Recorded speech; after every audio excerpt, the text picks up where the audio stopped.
দর্শক আমন্ত্রণ যমুনা আইডেসকে শুরুতে দেব শিরোনামগুলো।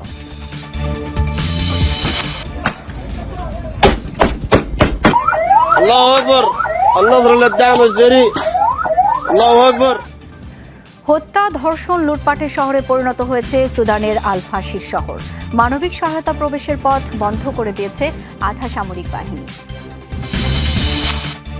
ইসরায়েলের ফেরত দেয়া ৩০ ফিলিস্তিনির মরদেহে মিলল ভয়াবহ নির্যাতনের চিহ্ন। পচে গলে বিকৃত হয়েছে বেশিরভাগ লাশ।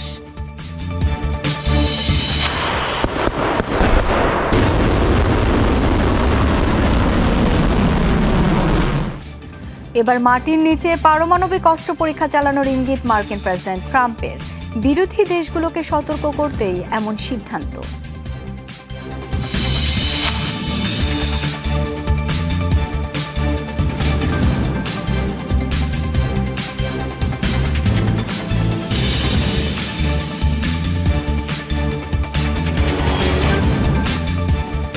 এতক্ষণ শিরোনামগুলো দেখছিলেন, আপনাদের সাথে আছি আমি শাওন দত্ত। হত্যা, ধর্ষণ আর লুটপাটের শহরে পরিণত হয়েছে সুদানের আল ফাশির। দারফুর অঞ্চলের শহরটি জুড়ে অব্যাহত আছে আরএসএফের নারকীয় তাণ্ডব। শহরটিতে মানবিক সহায়তা প্রবেশের সকল পথ বন্ধ করে দিয়েছে আধা সামরিক বাহিনীর সদস্যরা। প্যারা মিলিটারি বাহিনী দখল নেয়ার পর এরই মাঝে নতুন করে আল ফাশির শহর ও এর আশপাশের এলাকা ছেড়েছে অন্তত ৬২,০০০ বাসিন্দা। কেবল দারফুর নয়, উত্তর কর্দোফানেও চলছে ভয়াবহ মানবিক বিপর্যয়। প্রাণ ভিক্ষা চেয়ে করুণ মিনতি, তবুও শেষ রক্ষা হয়নি। এভাবে গুলি করে হত্যা করা হয় আল ফাশিরের এই বাসিন্দাকে। দারফুরের এই শহরটি জুড়ে চলছে নারকীয় তাণ্ডব। পথে ঘাটে ছড়িয়ে ছিটিয়ে আছে মানুষের লাশ। আধা সামরিক বাহিনী আরএসএফ আল ফাশির ঘাঁটি দখলের পর থেকেই অঞ্চলটিতে শুরু হয়েছে ইতিহাসের বর্বরতম হত্যাযজ্ঞ। পশুর মতো হিংস্র হয়ে উঠেছে বাহিনীটির সদস্যরা। হত্যা, লুটপাট, ধর্ষণ, বাদ নেই কোনো নৃশংসতা। জাতিসংঘ জানিয়েছে অঞ্চলটিতে মানবিক সহায়তা প্রবেশের সকল পথ বন্ধ করে দিয়েছে আরএসএফ। তার উপর বেসামরিক নাগরিকদের উপর চালাচ্ছে পাশবিক নির্যাতন। নিরাপত্তার খোঁজে তাই উত্তর দারফুরের তাওইলা ও অন্যান্য শহরে পালাচ্ছে মানুষ। এরই মধ্যে আল ফাশির শহর ও এর আশেপাশের এলাকা ছেড়েছে ৬০,০০০-এর বেশি বাসিন্দা। উত্তর দারফুরের পরিস্থিতি এখনো ভয়াবহ। বেসামরিকদের উপর হামলা চলছেই। আল ফাশিরে মানবিক সাহায্যের প্রবেশ বন্ধ এবং নিরাপত্তা খুঁজতে চাওয়া মানুষ তাওইলা ও অন্যান্য শহরের দিকে পালাচ্ছে। নিরাপত্তার অভাবে পথে চলাচলও সীমিত রয়েছে। রাজধানী আলুবেদের উত্তরে অবস্থিত উত্তর কর্দোফানেও উদ্বেগজনক মানবিক পরিস্থিতি। জাতিসংঘের অভিবাসন বিষয়ক সংস্থা IOM এর হিসাব অনুযায়ী শুধু এই সপ্তাহে অঙ্গরাজ্যটির বারা শহর থেকে স্থানান্তরিত হয়েছে প্রায় ৩৬,০০০ মানুষ। সেখানে ৫ রেড ক্রিসেন্ট স্বেচ্ছাসেবককে ফাঁসিতে ঝোলানোর অভিযোগও উঠেছে প্যারামিলিটারি বাহিনীটির বিরুদ্ধে। উত্তর আফ্রিকার দেশটিতে চালানো নির্বিচার হত্যাকাণ্ডকে গণহত্যা আখ্যা দিয়েছে বিভিন্ন মানবাধিকার সংস্থা। দারফুর ও উত্তর কর্দোফানে বেসামরিকদের সুরক্ষা ও মানবিক সাহায্যের অবাধ প্রবেশ নিশ্চিতের জোর দাবি জানিয়েছে তারা। তুলেছে যুদ্ধাপরাধের তদন্ত এবং দায়ীদের বিচারের দাবি। রেজওয়ানা সায়মা, যমুনা নিউজ। কারাবন্দী ফিলিস্তিনিদের উপর কতটা বর্বর নির্যাতন চালায় ইসরায়েল তার স্পষ্ট প্রমাণ মিলেছে ফেরত দেয়া দেহাবশেষে। যুদ্ধবিরতি চুক্তির আওতায় আরও ৩০ ফিলিস্তিনির মরদেহ ফেরত দেয় তেল আবিব। এই দফায় ফেরত পাঠানো একটি মরদেহ অক্ষত পাওয়া যায়নি। পচে গলে এতটাই বিকৃত হয়েছে মরদেহগুলো, কোনোটারই পরিচয় শনাক্ত করা সম্ভব হয়নি। গাড়ি থেকে নামানো হচ্ছে একের পর এক মরদেহ।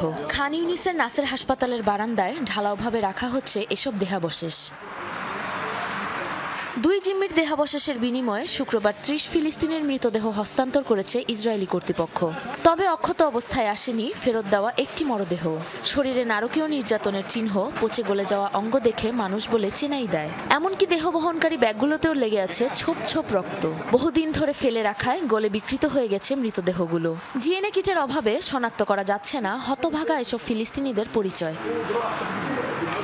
থেমে থেমে গাজায় অভিযান অব্যাহত রাখলেও যুদ্ধবিরতি চুক্তির শর্ত মেনে মরদেহ হস্তান্তর করছে ইসরায়েল ও হামাস দুপক্ষই। তবে মরদেহ আদান প্রদানের মধ্য দিয়ে যুদ্ধবিরতির চুক্তি অগ্রসর হলেও বিচ্ছিন্ন হামলায় আতঙ্কে দিন কাটছে সাধারণ ফিলিস্তিনিদের। خايفين انه يصير حرب ثاني لانه ভয়ে আতঙ্কে দিন কাটছে, যখন তখন হামলা হতে পারে। দীর্ঘ 2 বছর ধরে ঘরবাড়ি হারিয়ে দৌড়ে বেড়াচ্ছি আমরা। আবারও যুদ্ধ শুরু হলে কোথায় যাব জানি না, সারা রাত ভয়ে ঘুমাতে পারি না। পুরো পৃথিবী আমাদের দুর্দশা দেখেছে ঠিকই, কিন্তু আমাদের বাঁচাতে কেউই এগিয়ে আসছে না। পরিস্থিতি খুবই জটিল, যুদ্ধ এখনো চলছে। এই যুদ্ধ থামার সব আশা হারিয়ে ফেলেছি আমরা। খাবার, পানি, টাকা পয়সা থেকে শুরু করে প্রতিদিনের ন্যূনতম চাহিদাও পূরণ করতে অপারগ আমরা। এমন অবস্থায় বেঁচে থাকাই অসম্ভব। মানুষজন হার মেনে বসে আছে। এর আগে গাজা কর্তৃপক্ষের কাছে আরও 195 ফিলিস্তিনি বন্দির মরদেহ হস্তান্তর করেছে ইসরায়েল, কিন্তু মৃত এসব ফিলিস্তিনিদের নাম পরিচয় সম্পর্কে বিস্তারিত জানায়নি Tel Aviv. Sabrina Nusrat, Jamuna news. Gaza ইস্যুতে আলোচনায় তুরস্কের ইস্তাম্বুলে বৈঠকে বসতে যাচ্ছেন বিভিন্ন দেশের পররাষ্ট্রমন্ত্রীরা। শুক্রবার আঙ্কারায় এক সংবাদ সম্মেলনে কথা জানান তুরস্কের পররাষ্ট্রমন্ত্রী হাকান ফিদান। বলেন, আগামী সোমবার আলোচনায় বসতে ইস্তাম্বুলে পৌঁছাবেন পররাষ্ট্রমন্ত্রীরা। উপস্থিত থাকবেন সংযুক্ত আরব আমিরাত, কাতার, জর্দান, পাকিস্তান, ইন্দোনেশিয়া এবং সৌদি আরবের প্রতিনিধিরা, যারা অংশ নিয়েছিলেন গেল সেপ্টেম্বরে নিউ ইয়র্কে মার্কিন প্রেসিডেন্টের সাথে অনুষ্ঠিত বৈঠকে। গাজায় স্থিতিশীলতা ফিরে আনতে বহুজাতিক বাহিনী গঠন নিয়ে আলোচনার ইঙ্গিতও দেন ফিদান। ইসরায়েলের একের পর এক বাধার পরও যুদ্ধবিরতি বজায় রাখার সর্বোচ্চ প্রচেষ্টা অব্যাহত রয়েছে বলে আশ্বাস দেন পররাষ্ট্রমন্ত্রী। এবার ইসরায়েলি কারাগার ফিলিস্তিনি বন্দীদের উপর চালানো ভয়াবহ নির্যাতনের ভিডিও পোস্ট করলেন ইসরায়েলি মন্ত্রী বেন গাভির নিজেই। অনেকটা উপহাস করে সামাজিক যোগাযোগ মাধ্যমে ভিডিও শেয়ার করেন তিনি, যাতে দেখা যায় হাত পিছমোড়া করে বেঁধে ফেলে উপর করে ফেলে রাখা হয়েছে ফিলিস্তিনি বন্দীদের। এ সময় বন্দীদের সামনে দাঁড়িয়ে তাদের হত্যার কথা বলেন বেন গাভির। শিগগিরই তাদের মৃত্যুদণ্ড কার্যকরের ইঙ্গিতও দেন তিনি। বলেন, হামাসের বিশেষ শাখা নুকভা এলিট ফোর্সের সদস্যরা একসময় মানুষের চোখে তারা ছিল হিরো, কিন্তু ইসরায়েলি বাহিনীর অভিযানের কারণে আজ তাদের পরিণতি এতটা ভয়াবহ। এর মধ্যে সামাজিক মাধ্যমে তোলপাড় তুলেছে এই ভিডিও।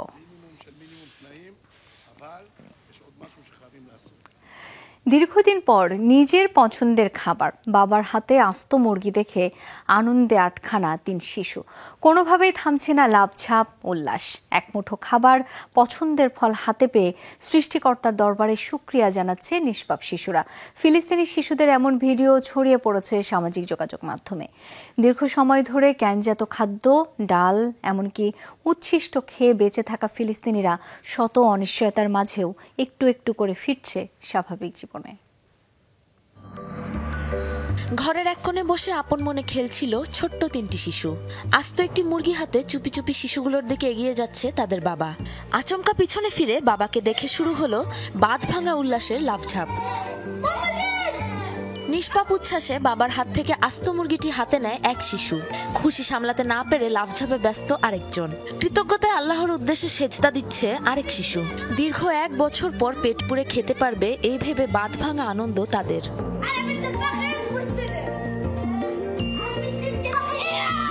দীর্ঘদিন না পেয়ে আরেক শিশু ভুলেই গেছে পছন্দের ফল আপেলের নাম। 6 মাস পর জুটেছে এক মুঠো ভাত, একটু আঙুর। তাই খাবার আগে আল্লাহর দরবারে শুকরিয়া জানাচ্ছে শিশুরা। স্পর্শকাতর এই ভিডিওটি নিজেদের সোশ্যাল হ্যান্ডেল এক্সে পোস্ট করেছে কাতার ভিত্তিক সংবাদ মাধ্যম আল জাজিরা। এরই মাঝে যা ভাইরাল হয়েছে ব্যাপকভাবে। যুদ্ধ শুরু হবার পর থেকে ক্যানজাত খাবার, ডাল, আটা, তরল খাবার যখন যা ভাগ্যে জুটে তাই খেয়ে কোনো রকমের দিন যাপন করেছে গাজাবাসীরা। জীবন বাঁচাতে খেতে হয়েছে ডাস্টবিন থেকে কুড়িয়ে নেওয়া উচ্ছিষ্ট পর্যন্ত। যুদ্ধবিরতির পরও শর্ত ভেঙে বিপর্যস্ত গাজায় অভিযান চালিয়েছে আইডিএফ। ত্রাণ প্রবেশ করলেও পুরো উপত্যকার জন্য তা ব্যাপক অপর্যাপ্ত। শত অনিশ্চয়তার মাঝেও একটু একটু করে স্বাভাবিক জীবনে ফেরার চেষ্টা করছে অসহায় ফিলিস্তিনিরা। সাবরিনা নুসরাত, যমুনা নিউজ। ভেনেজুয়েলায় হামলা চালানোর পরিকল্পনা নেই, এমনটি জানিয়েছেন মার্কিন প্রেসিডেন্ট ডোনাল্ড ট্রাম্প। ভেনেজুয়েলার প্রতিবেশী দেশগুলোর সাথে সামরিক মহড়া এবং মার্কিন বাহিনীর সশস্ত্র উপস্থিতি বৃদ্ধির পরও এই মন্তব্য এলো ট্রাম্পের পক্ষ থেকে। সম্প্রতি মার্কিন গণমাধ্যম মিয়ামি হেরাল্ড এক প্রতিবেদনে জানায়, ভেনেজুয়েলার অভ্যন্তরে সামরিক স্থাপনায় হামলা চালানোর সিদ্ধান্ত নিয়েছেন প্রেসিডেন্ট ট্রাম্প। যে কোনো মুহূর্তে এই হামলা হতে পারে বলে জানানো হয়, তবে সেই সম্ভাবনাকে উড়িয়ে দিয়েছেন মার্কিন প্রেসিডেন্ট। গত সেপ্টেম্বরে ক্যারিবীয় অঞ্চল অঞ্চল ও পূর্ব প্রশান্ত মহাসাগরে মাদক বিরোধী অভিযান শুরু করে ওয়াশিংটন। এখন পর্যন্ত এসব হামলায় অন্তত ৬২ জন নিহত হয়েছেন, ধ্বংস হয়েছে ১৫টি নৌযান।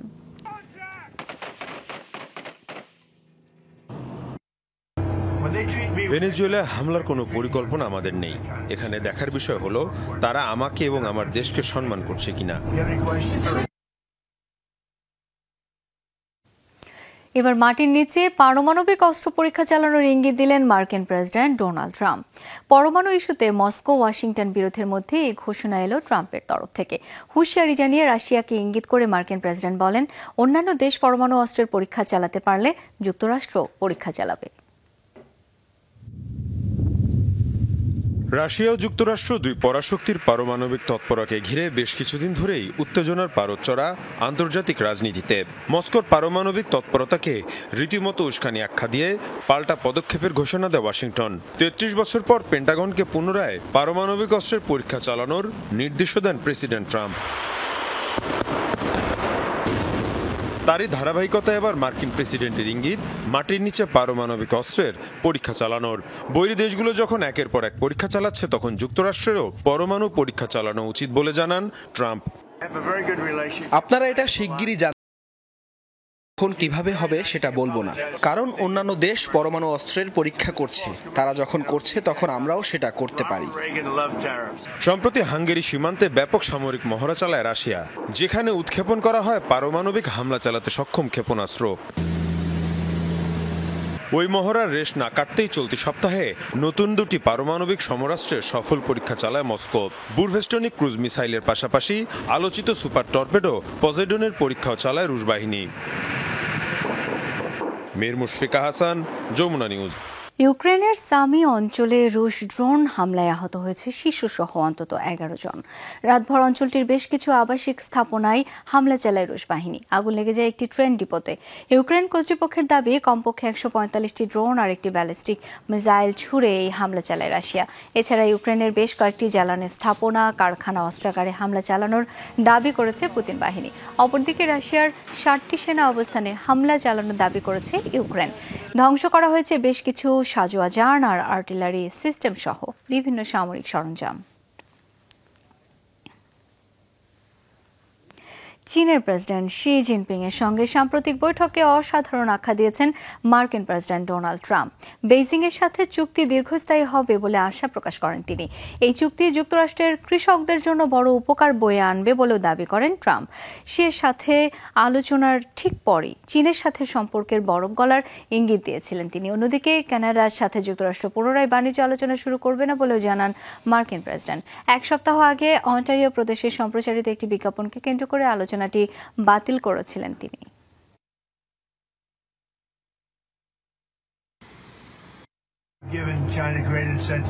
চীনের সাথে চুক্তিটা দারুণ এবং দীর্ঘস্থায়ী হতে যাচ্ছে। প্রেসিডেন্ট শির সঙ্গে আমার দারুণ বোঝাপড়া হয়েছে, এটি অসাধারণ ব্যাপার। তবে কানাডার সাথে আবারও বাণিজ্য আলোচনা শুরুর পরিকল্পনা নেই। যদিও আমার সাথে তাদের প্রধানমন্ত্রীর সম্পর্ক খুবই ভালো, আমি তাকে বেশ পছন্দ করি। কিন্তু তারা যা করেছে সেটা ভুল ছিল। এই ব্যাপারে অবশ্য তিনি খুব ভদ্র আচরণ করেছেন এবং ওই মিথ্যা বিজ্ঞাপনের জন্য ক্ষমাও চেয়েছেন।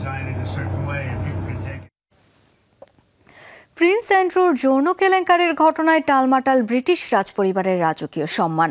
তবে ইতিহাস বলছে এমন ঘটনা নতুন কিছু নয়। বিভিন্ন সময় এই ধরনের কেলেঙ্কারি সামনে আসায় বিব্রত হতে হয়েছে পরিবারটিকে। পরকীয়া, বহুকামিতা ও সমকামিতার মতো বিভিন্ন বিষয় বিতর্কিত করেছে রাজ পরিবারের সদস্যদের। মধ্যযুগ থেকে শুরু করে আধুনিক যুগেও যা বিস্তর প্রভাব ফেলেছে দেশটির সমাজ, রাজনীতি আর সংস্কৃতিতে। সম্প্রতি কুখ্যাত যৌন নিপীড়ক জেফ্রি এপস্টেইনের সঙ্গে সম্পৃক্ততার জেরে রাজ উপাধি ত্যাগ করতে বাধ্য হন প্রিন্স অ্যান্ড্রু।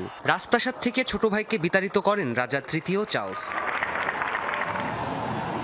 নিজের ছোট ভাইকে শাস্তি দিলেও বিতর্কের ঊর্ধ্বে নন রাজা নিজেও। ১৯৮৯ সালে প্রিন্সেস ডায়নার সাথে বিবাহ বন্ধনে থাকা সত্ত্বেও রানী ক্যামেলিয়ার সাথে পরকীয়ায় জড়িয়েছিলেন সে সময়ের প্রিন্স অফ ওয়েলস চার্লস। ১৯৯৩ সালে দুজনের মধ্যকার অন্তরঙ্গ কথোপকথনের রেকর্ড প্রকাশ পেলে তোলপাড় শুরু হয় সংবাদ মাধ্যমে, যার জেরে প্রিন্সেস ডায়ানার সাথে বিবাহ বিচ্ছেদ হয় তার।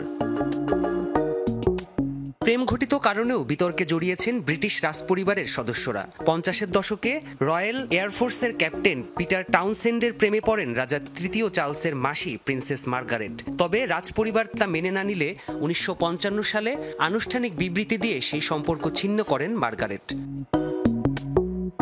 অবশ্য মার্গারেটের পথে হাঁটেননি রাজা অষ্টম এডওয়ার্ড। 1936 সালে ব্রিটেনের রাজা হওয়ার কিছুদিনের মধ্যেই দুইবারের বিধবা মার্কিন নাগরিক ওয়েলিস সিম্পসনের প্রেমে পড়েছিলেন তিনি।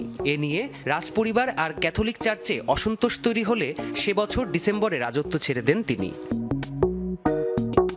স্ত্রী ইসাবেলার চোখ ফাঁকি দিয়ে অভিজাত নাইট পিয়ার্স গ্যাভিস্টনের সাথে সমকামিতায় লিপ্ত ছিলেন রাজা দ্বিতীয় এডওয়ার্ড। 1307 সালে সিংহাসনে বসার পর গ্যাভিস্টনকে রাজদরবারের উচ্চ পদে নিয়োগ দিলে এ নিয়ে বিতর্ক তুঙ্গে ওঠে। এক পর্যায়ে বিদ্রোহীরা গ্যাভিস্টনকে হত্যা করলে মানসিকভাবে ভেঙে পড়েন রাজা। রাজনৈতিক অস্থিরতায় কাটে তার রাজত্বের বাকি সময়। অপরদিকে রাজদরবার যখন অতিথিদের পদচারণায় কানায় কানায় পূর্ণ, তখন একই সময়ে মা মেয়ের সাথে অন্তরঙ্গ মুহূর্ত কাটাতে ব্যস্ত ছিলেন 10ম শতাব্দীর কিশোর রাজা এডউইগ। রাজ্যাভিষেকের দিনে এমন কাণ্ডে তোলপাড় শুরু হয়েছিল ব্রিটিশ রাজদরবারে। প্রাণপ্রতিম কুণ্ডু, যমুনা নিউজ। তরুণদের নেতৃত্বে ফ্যাসিবাদ বিরোধী বিক্ষোভে উত্তাল পূর্ব আফ্রিকার দেশ তানজানিয়া। সম্প্রতি প্রেসিডেন্ট নির্বাচনের পর তীব্র সহিংসতা ছড়ায় দেশ জুড়ে। প্রায় 98% ভোট পেয়ে দ্বিতীয় মেয়াদে ক্ষমতায় আসেন প্রেসিডেন্ট সামিয়া। এতে ক্ষুব্ধ হয়ে ওঠেন দেশটির মানুষ। অভিযোগ ওঠে ভোট কারচুপির।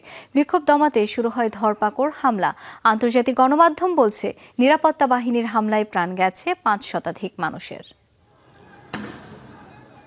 নিরাপত্তা বাহিনীর সাথে আন্দোলনকারীদের সংঘর্ষে রণক্ষেত্রে পরিণত তানজানিয়ার বন্দরনগরী দারুস-সালাম। গেল 2 দিন ধরেই তরুণ বিক্ষোভকারীদের সাথে চলছে এই সংঘর্ষ। বেশ কিছুদিন ধরেই প্রেসিডেন্ট নির্বাচন নিয়ে উত্তাল পূর্ব আফ্রিকার এই দেশ। তবে নির্বাচনের ফলাফলের পর চরমে পৌঁছায় উত্তেজনা। ক্ষমতায় টিকে থাকতে ভোট কারচুপি করেছেন প্রেসিডেন্ট সামিয়া সুলুহু হাসান। এমন অভিযোগ তুলে দেশ জুড়ে বিক্ষোভের ডাক দেয় তরুণেরা। তাদের দমাতে মারমুখী হয়ে ওঠে প্রশাসন। শুরু হয় ধরপাকড়। অভিযোগ উঠেছে আন্দোলনকারীদের সাথে সংশ্লিষ্টদের গুলি করে হত্যা করা হচ্ছে। আল জাজিরা সহ আন্তর্জাতিক বিভিন্ন গণমাধ্যম বলছে সংঘর্ষে প্রাণহানি 500 ছাড়িয়েছে। ঘটনা ধামাচাপা দিতে বন্ধ করে দেওয়া হয়েছে ইন্টারনেট। বুধবার প্রায় 98% ভোট পেয়ে টানা দ্বিতীয় মেয়াদে ক্ষমতায় ফেরেন প্রেসিডেন্ট সামিয়া। 3 কোটি 20 লাখ ভোটের প্রায় সবই গিয়েছে তার ঝুলিতে। বিরোধী নেতারা বলছেন ভোট কারচুপির পাশাপাশি প্রধান 2 বিরোধী নেতাকে নির্বাচনে অংশ নিতে দেননি তিনি। জনসমর্থন নেই এমন 16টি ছোট দল নির্বাচনে অংশ নেয়, আর এতেই এমন অবিশ্বাস্য জয় পেয়েছেন তিনি। ক্ষমতাসীন দল নির্বাচন নিরপেক্ষ হওয়ার দাবি করছে, কিন্তু অধিকাংশ তানজানিয়ান এটি মেনে নিতে রাজি নন। তাদের কাছে এটি একটি সাজানো নাটক। এখন সরকারের বিরোধিতাকারীদের কেউই নিরাপদ নন। 2021 সালে তানজানিয়ার প্রথম নারী প্রেসিডেন্ট হিসেবে দায়িত্ব নেন সামিয়া সুলুহু হাসান। সেই থেকে তার বিরুদ্ধে বিরোধী নেতাদের গুম, নির্যাতন ও বিচার বহির্ভূত হত্যার মতো বিভিন্ন অভিযোগ এনেছে অ্যামনেস্টি ইন্টারন্যাশনাল সহ বিভিন্ন আন্তর্জাতিক মানবাধিকার সংস্থা। প্রাণপ্রতিম কুণ্ডু, যমুনা নিউজ। হারিকেন মেলিসার তাণ্ডবে জ্যামাইকা ও হাইতিতে প্রাণহানির শিকার হয়েছে 150 মানুষ। ক্যারিবীয় অঞ্চলে আঘাত হানা শক্তিশালী এই হারিকেনে হাইতিতে প্রাণ হারিয়েছে অন্তত 31 জন। ব্যাপক ক্ষয়ক্ষতির শিকার হয়েছে পেতি গোয়াব এলাকা। দেশটির 120টিরও বেশি আশ্রয়কেন্দ্রে প্রায় 15,000 মানুষ আশ্রয় নিয়েছে বলে জানিয়েছে জাতিসংঘ। হাইতির আগে জ্যামাইকায় আঘাত হানে হারিকেনটি।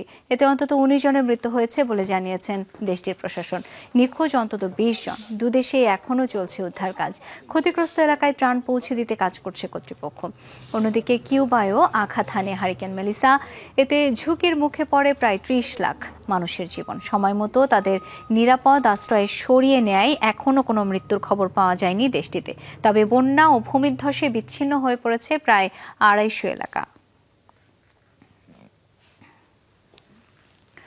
অল্পের জন্য বড় বিপর্যয় থেকে রক্ষা পেলেও মালয়েশিয়ার বিখ্যাত পেট্রোনাস টাওয়ার। শনিবার সকালে ভয়াবহ অগ্নিকাণ্ডের শিকার হয় এর একটি ভবন। পৌনে 7টার দিকে কুয়ালালামপুরের এই স্থাপনার 3য় টাওয়ারে আগুন লাগে। খুব দ্রুতই ঘটনাস্থলে পৌঁছে যায় ফায়ার সার্ভিস। প্রায় 1 ঘন্টার চেষ্টায় পুরোপুরি নিয়ন্ত্রণে আসে আগুন। স্থানীয় বিভিন্ন গণমাধ্যম জানিয়েছে, ভবনের উপরের তলার একটি রেস্তোরাঁ থেকেই আগুনের সূত্রপাত। 60 তলা ভবনের 57তম তলার রেস্তোরাঁটি সাময়িকভাবে বন্ধ রাখা হয়েছে। অগ্নিকাণ্ডের কারণ জানতে চলছে তদন্ত। দুর্ঘটনায় কেউ হতাহত হয়নি। নেদারল্যান্ডসের মেট্রোরেন শহরে যাত্রীবাহী ট্রেনের ধাক্কায় গড়িয়ে গেছে আস্ত একটি ট্রাক। প্রকাশিত সিসিটিভি ফুটেজে দেখা যায় ট্রাকটি রেল লাইনের উপর সামনে ও পেছনে ঘোরাফেরা করছিল। ঠিক সেই সময় সিগন্যালের গেট নিচে নামতে শুরু করে। কয়েক সেকেন্ড পরই দ্রুতগতির ট্রেনটি সজোরে আঘাত করে ট্রাকটিকে। এতে ছিন্ন বিচ্ছিন্ন হয়ে যায় ট্রাকটি। এই ঘটনায় 5 জন সামান্য আঘাত পেলেও কেউ গুরুতর আহত হয়নি।